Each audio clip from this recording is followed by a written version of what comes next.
Late October, early November of 2019, the situation in my home was escalating on a daily basis. I ended up having officers coming to my house. I think in the span of 9 days, they came 7 times. 2 of those occasions, they came twice in the same day. And I think it was like the 3rd or 4th visit, we had a female officer come. And she was the one who kind of pointed out to me that my bed had been moved from the bedroom into the living room so that I couldn't use it anymore, was a form of abuse. I didn't know that. She also informed me that my ex labeling all of the food in the refrigerator with his name on it saying I couldn't eat it, another form of abuse. She handed me a card for the Rosandom Center, and when she gave it to me, she's like, I don't know what they do, I have no idea, but just give them a call, see what they can do. So I immediately called the next day, set up an appointment, not knowing what you guys offered or what you guys did. When I walked in here, I was a nervous wreck. Again, I didn't know how I was going to be feeding my children.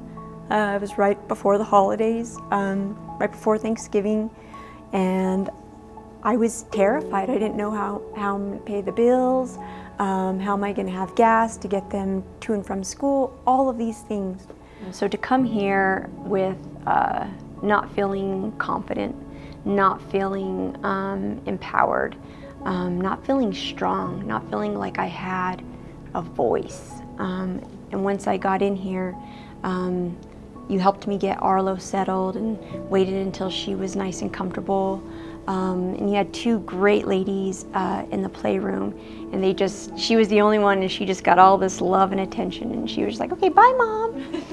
So to know that she was okay and that I could, really just sit down and talk to you. And once I opened up and just got to unload all of this stuff that I had been carrying around for so long, I was in awe that I felt so comfortable sharing all this with a stranger. But I think a lot of it speaks to your character and to your nature in providing that safe space and making me feel comfortable to keep sharing and to keep talking.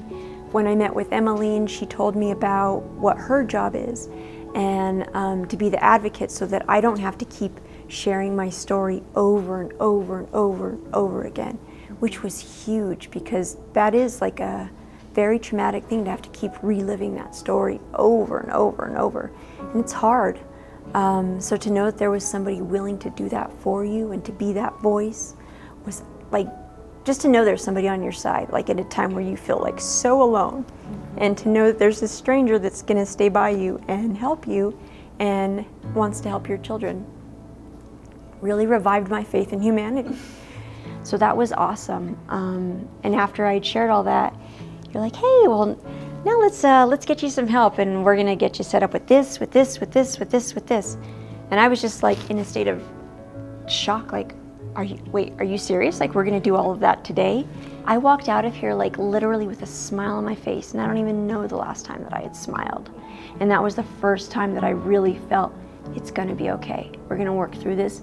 There's people that are willing to help, and I'm willing to do the work. Having you guys provide all of those services in one place is just absolutely incredible. Not to have to run around, especially in my case with the license plates had been taken off my car, didn't have insurance, so to drive around was terrifying. I'm glad that there was a safe place that I could come and do it all. It really does feel like you have this little support group of all these strangers, these little warrior women that are just fighting for your right to live in a peaceful, happy home that's free of violence and abuse. As a client, I remember leaving here and I felt like I was talking more about it. I felt more comfortable talking to anybody about it. It wasn't this hidden secret that I needed to keep hidden anymore. No, it was something that we actually needed to bring to the table and start talking about. I think when you're surrounded by this abuser and you don't get out much and they isolate you, you forget how many good people are in the world. And there's people strangers that are willing to help you.